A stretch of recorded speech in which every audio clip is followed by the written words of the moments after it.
میرے پاس بھی ایک آدمی ہوا تھا اور فردوس نام تھا اس لڑکے کا.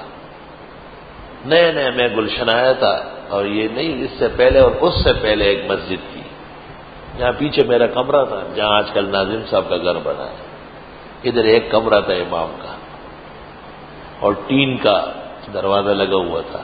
وہ بھی ایک مردے کی لاش آئی تھی، ٹین نکالی، ہم نے لاش زمین میں رکھوائی تو بس وہ مل گیا اس کا دروازہ.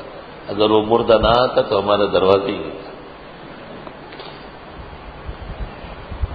وہ لڑکا عصر کی نماز میں آ جاتا تھا اور مغرب و عشاء میں میرے پاس رہتا تھا، خدمت کرتا تھا، پیر دباتا تھا اور کبھی چائے بناتا تھا. اس زمانے میں جاسمین ٹی آتی تھی، جاسمین ٹی، سخت چائے جاسمین، اور میں شوق سے پیتا تھا، مطالعہ کرتا تھا دورے وورے کتابیں کے لیے. وہ عصر میں آتا تھا لیکن مغرب میں اس کی اور شکل ہوتی، عشاء میں اس سے بہتر ہو جاتی.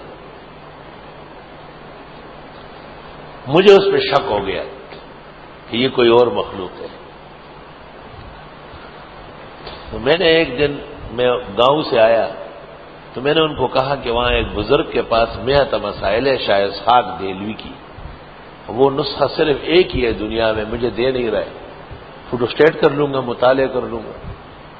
اس نے کہا وہ گھر کہاں ہے؟ میں نے بتایا تو کہا کتنے کمرے ہیں؟ میں نے کہا 2. کون سے کمرے میں؟ میں نے بتایا کہ اس میں کون سی الماری؟ میں نے کہا دروازے کی سیدھ میں الماری ہے 3 خانوں والی، بیچ میں کتاب رکھی ہے. تو اس نے ایسا کیا تو 100 مسائل سامنے آ گئے. وہ سب مسئلہ موجود ہے پروتا ہے. آپ بزرگ تب جمع ہوئے وہ استطاع دیا تھا، بسم اللہ. ہم نے چپوایا، ہزاروں بانٹا. اس بزرگ جس کی گھر سے اٹھائی تھی وہ ان کو 100 نسخے بھیجے، کتاب بھی ان کی ہے اور ان کو پیش کر دی جاگیریں لے جا کے. اور نے کہا نہیں آپ کو آ دیا ہے، آپ نے اس کی اتنی قدر کی کہ آپ انسان کے جنات کو ان کی خدمت میں لگایا. میں سمجھ گیا کہ لڑکا تو باکمال ہے. ایک دفعہ میرے ساتھ ایسا بیٹھا تھا، میں نے کہا یہاں بیٹھو چائے پیو، پی رہا تھا. میں نے کہا دروازہ بند کرو. میں نے دروازہ بند کیا تو میں نے ایسا اس کو پکڑ کے جیسے کوئی کس سے پیار کرتا ہو قریب کیا چومنے کے لیے، تو وہ بالکل لڑکی بن گیا، پوری مکمل لڑکی ہو، اتنے بڑے بڑے کجل، سر میں کئی ٹیکے لگے ہوئے اور ہر چیز بالکل سامنے آئی. اور اسی کے ساتھ میرا یہ ہاتھ جو تھا یہاں سے لے کے یہاں تک پورا سن ہو گیا، کیونکہ میں عامل نہیں تھا، نقصان کا اندیشہ تھا. اب بھی نہیں ہوں، اس وقت بھی نہیں تھا. وہ اٹھ کے باہر چلا گیا، بار بار تھوکتا تھا. یہ کیا بات تھی؟ تھوکتا بہت زیادہ تھا اس وقت، ویسے نہیں.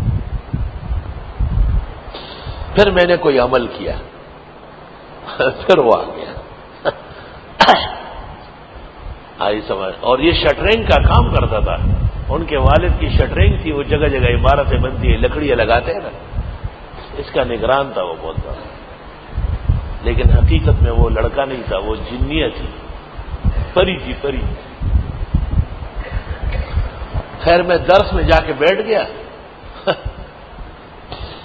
مولانا مفتی ولی حسن سے وداع آخرین ہدایہ ثالث کے درس میں آئے. ایسا دیکھا گا کیا کیا ہے آپ نے کہ کیوں جنات سے معاملے کرتے ہو؟ نکلو یہاں سے ورنہ میں جاتا ہوں یہاں سے. لڑکے سب گھبرا گئے، کیا کیا ہے ضروری تو نے کیا کیا؟ میں گیا حضرت کے ساتھ دارالفتاح، وہاں میں نے قصہ سنایا. حضرت نے کہا چھوڑو یہ کام. میں نے کہا میں تو نہیں وہاں کا مقتدی ہے، خدمت کے لیے آتا ہے. واقعہ پورا سنایا اول سے آخر تک.